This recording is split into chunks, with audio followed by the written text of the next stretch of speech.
आज आपण एका अशा गोष्टीचा सखोल अभ्यास करणार आहोत जी आपल्या खिशातल्या फोनपासून ते जगाला जोडणाऱ्या डेटा सेंटरपर्यंत प्रत्येक गोष्टीत आहे, पण आपल्याला दिसत नाही.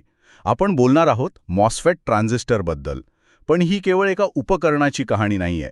ही एका साध्या, सुंदर कल्पनेची गोष्ट आहे, ज्याने आपलं जग बदलून टाकलं. बरोबर. आणि गंमत म्हणजे ही गोष्ट आहे एका समस्येवर मिळालेल्या उत्तराची. आणि हे उत्तर शोधताना शास्त्रज्ञांना कल्पनाही नव्हती की ते एका नव्या युगाचा पाया रचत आहेत. आपल्यासमोर MOSFET, the microscopic layer that ignited a digital revolution हा लेख आहे. यातून आपण हे समजून घेण्याचा प्रयत्न करूया की हा सूक्ष्म घटक आपल्या आजच्या जीवनाचा अविभाज्य भाग कसा बनला. तर मग सुरुवात त्या काळापासून करूया जेव्हा हे उत्तर अस्तित्वातच नव्हतं. मॉसफेटच्या जन्मापूर्वी इलेक्ट्रॉनिक्सच्या जगात नक्की अडचण काय होती? त्या काळात ना इलेक्ट्रॉनिक्सचं जग जंक्शन ट्रान्झिस्टरवर चालायचा. बीजेटी म्हणायचं त्याला, बायपोलर जंक्शन ट्रान्झिस्टर. BJT, हो ऐकले. हो, ते त्यावेळचे एक मोठं यश होतं. पण त्यांच्या मर्यादाही मोठ्या होत्या. सगळ्यात मोठी समस्या होती विजेचा वापर. ते प्रचंड वीज वापरायचे. एक मिनिट, जास्त वीज म्हणजे जास्त उष्णता निर्माण होणं. ही तर मोठी डोकेदुखी असणार की नाही? अगदी बरोबर. हीच मूळ डोकेदुखी होती. ते इतके गरम व्हायचे की त्यांना थंड ठेवायला विशेष कूलिंग सिस्टीम लागायची. अच्छा. याचा सरळ अर्थ असा होता की तुम्ही हजारो ट्रान्झिस्टर एका लहान जागेत बसवूच शकत नव्हता, कारण ते एकमेकांच्या उष्णतेने अक्षरशः जळून गेली असते.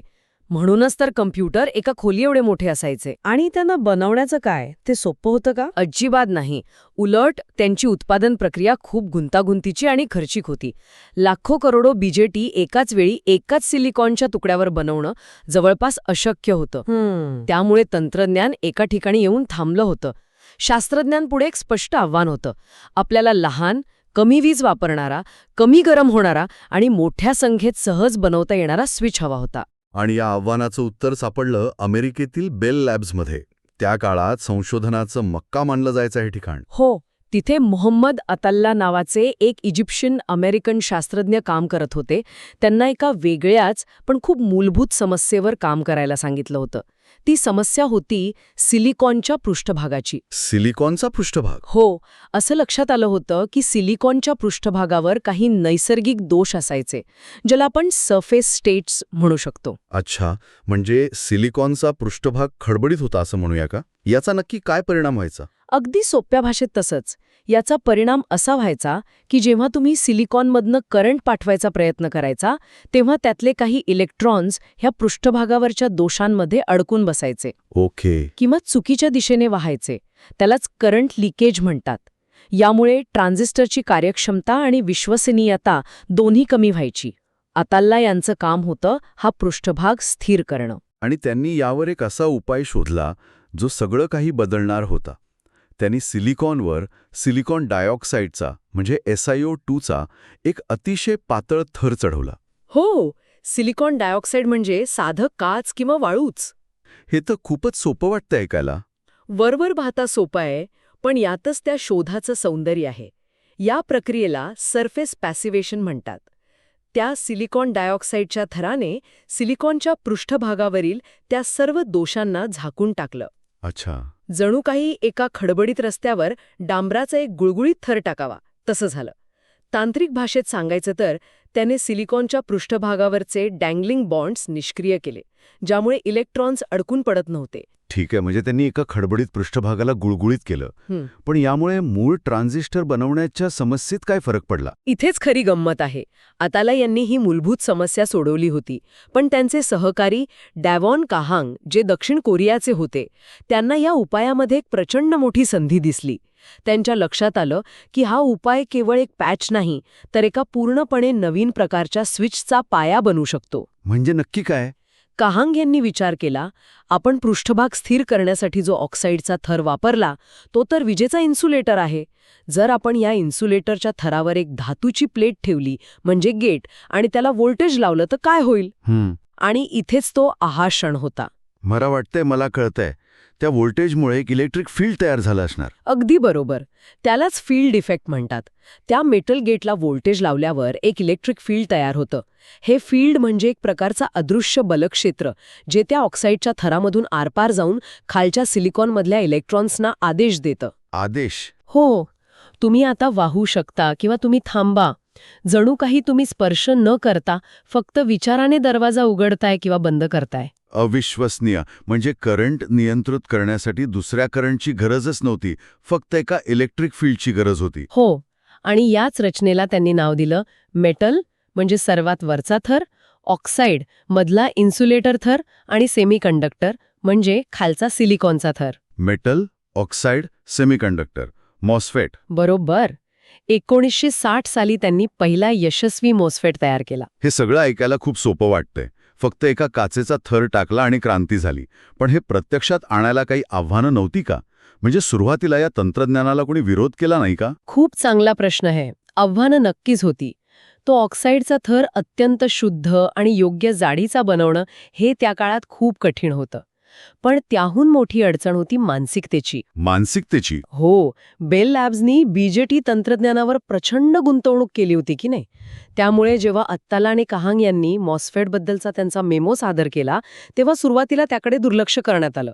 तो मेमो तसाच फाईल करून ठेवण्यात आला. काय सांगताय? म्हणजे इतिहासातील एका सर्वात मोठ्या शोधाकडे सुरुवातीला दुर्लक्ष झालं होतं. मग काय बदललं? काही इतर कंपन्या होत्या जसं की फेअरचाइल्ड सेमीकंडक्टर आणि RCA. त्यांनी हा तंत्रज्ञानातलं भविष्य ओळखलं. त्यांनी यावर काम सुरू केलं आणि ते सुधारलं. आणि मग हळूहळू लोकांना कळायला लागलं की मॉस्फेटचे फायदे बीजेटीपेक्षा कितीतरी पट्टीने जास्त आहेत. नक्की काय फायदे होते ते? 4 मुख्य फायदे होते. 1. तो खूप लहान होता. 2. तो खूप कमी वीज वापरायचा. का? असं का? कारण त्याचं गेट इन्सुलेटेड असल्यामुळे त्याला चालू किंवा बंद स्थितीत ठेवायला सतत करंटची गरज नसायची. 3. कमी वीज म्हणजे साहजिकच कमी उष्णता. आणि 4, जो सर्वात महत्त्वाचा होता, त्याची उत्पादन प्रक्रिया खूप सोपी होती. तुम्ही एकाच सिलिकॉन वेफरवर लाखो मॉस्फेट्स सहज आणि स्वस्तात छापू शकत होता. थांबा. म्हणजे बीजेटीच्या ज्या 4 मोठ्या समस्या होत्या, मोठा आकार, जास्त वीज, जास्त उष्णता आणि उत्पादनातील अडचण, त्या सगळ्यांवर मॉस्फेटने एकाच वेळी उत्तर दिलं. हे तर अविश्वसनीय आहे. हो, आणि म्हणूनच ही एक क्रांती होती. यामुळेच इंटिग्रेटेड सर्किट किंवा चिप बनवणं खऱ्या अर्थाने शक्य झालं. एका लहानशा सिलिकॉनच्या तुकड्यावर हजारो, मग लाखो आणि आज अब्जावधी मॉस्फेट्स एकत्र बसवून अत्यंत गुंतागुंतीची सर्किट्स तयार करता येऊ लागली. आणि इथेच मायक्रोप्रोसेसरचा जन्म झाला. म्हणजे एकाच चिपवर बसवलेला एक संपूर्ण कॉम्प्युटर प्रोसेसर. बरोबर. आणि इथेच आणखी एका महत्वाच्या संकल्पनेचा जन्म झाला, ती म्हणजे CMOS, कॉम्प्लिमेंटरी मॉस. CMOS. हो, या 2 प्रकारचे मॉस्फेट्स, एक N टाईप आणि एक P टाईप, एकत्र जोडून एक स्विच बनवला जातो. याची गंमत अशी की कोणत्याही क्षणी या दोघांपैकी एकच चालू असतो. त्यामुळे स्थिर अवस्थेत असताना जवळजवळ 0 वीज वापरली जाते. आज आपण वापरत असलेली प्रत्येक डिजिटल वस्तू, विशेषतः बॅटरीवर चालणारी, ती CMOS तंत्रज्ञानामुळेच शक्य आहे. अच्छा. म्हणजे कमी वीज वापराचं खरं रहस्य CMOS मध्ये आहे. आणि या सगळ्याचा परिणाम म्हणून मूर्जचा नियम म्हणजे मूर्ज लॉ शक्य झाला असावा, ज्यात म्हटलं आहे की दर 2 वर्षांनी एका चिपवरच्या ट्रान्झिस्टरची संख्या दुप्पट होईल. मूरचा नियम शक्य झाला नाही, तर मॉस्फेटमुळेच तो अस्तित्वात आला. मॉस्फेटला लहान आणि अधिक कार्यक्षम बनवणं खूप सोपं होतं. त्यामुळेच इंटेलचे सहसंस्थापक गॉर्डन मूर ही भविष्यवाणी करू शकले. असं म्हणता येईल की मॉस्फेट हे मूरच्या नियमाचं इंजिन आहे. आणि यामुळेच कॉम्प्युटर्स खोलीच्या आकारावरून डेस्कटॉप, मग लॅपटॉप आणि आता आपल्या तळहातावर आले. सुरुवातीला याचा वापर कुठे झाला? थेट कम्प्युटरमध्ये की अजून कुठे? नाही, सुरुवातीला याचा सर्वात मोठा प्रभाव दिसला तो इलेक्ट्रॉनिक कॅल्क्युलेटर आणि डिजिटल घड्याळांमध्ये. 1970च्या दशकात याच उपकरणांनी मॉस्फेट तंत्रज्ञानाला घराघरात पोहोचवलं. जी उपकरणं आधी खूप महागडी आणि मोठी असायची, ती अचानक स्वस्त आणि लहान झाली. हीच डिजिटल क्रांतीची पहिली लाट होती. आणि आजची परिस्थिती तर आपल्या डोळ्यांसमोर आहे. Smartphone, internet, artificial intelligence, cloud computing या सगळ्याच्या मुळाशी अब्जावधी मॉस्फेट्स आहेत, जे प्रत्येक सेकंदाला अब्जावधी वेळा चालू बंद होत आहेत. हो, इंटेल, AMD किंवा TSMC सारख्या कंपन्या आज जे प्रोसेसर बनवतात, त्यात काही चौरस सेंटीमीटरच्या जागेत 15 ते 20 अब्ज मॉस्फेट्स बसवलेले असतात. प्रत्येक ट्रान्झिस्टर आपल्या केसांच्या रुंदीपेक्षा हजारो पटींनी लहान असतो. तर मग या संपूर्ण चर्चेतून आपण काय शिकायला हवं? ही फक्त एका ट्रान्झिस्टरच्या शोधाची गोष्ट नाही. ही गोष्ट आहे वैज्ञानिक कुतूहलाची. मोहम्मद अत्ताला आणि डावोन कहांग यांनी जगाला बदलण्यासाठी ट्रान्झिस्टर बनवला नाही. त्यांनी एक मूलभूत समस्या सोडवली. सिलिकॉनचा पृष्ठभाग स्थिर कसा करायचा. पण त्या एका समस्येच्या उपायाने संपूर्ण डिजिटल युगाचा पाया रचला. यातली खरी गंमत ही आहे की त्यांनी काहीतरी नवीन शोधून काढण्याऐवजी सिलिकॉनमधली एक नैसर्गिक त्रुटी म्हणजे ऑक्सिडेशन वापरूनच दुसरी त्रुटी म्हणजे सरफेस डिफेक्ट्स दूर केली. ही एक अत्यंत सुंदर वैज्ञानिक जुळवाजुळव होती.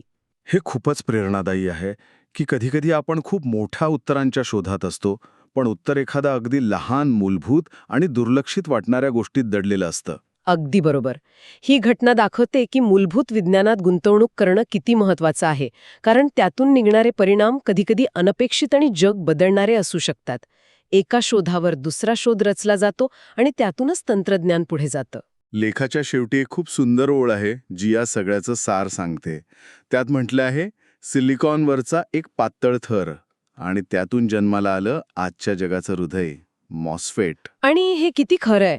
एका सूक्ष्म बदलामुळे आज अब्जावधी उपकरणं आणि त्या उपकरणांच्या माध्यमातनं अब्जावधी लोक एकमेकांशी जोडले गेले आहेत. मग यावर विचार करायला हवा की आज आपल्या जगात अशी कोणती पृष्ठभागावरची मूलभूत समस्या आहे.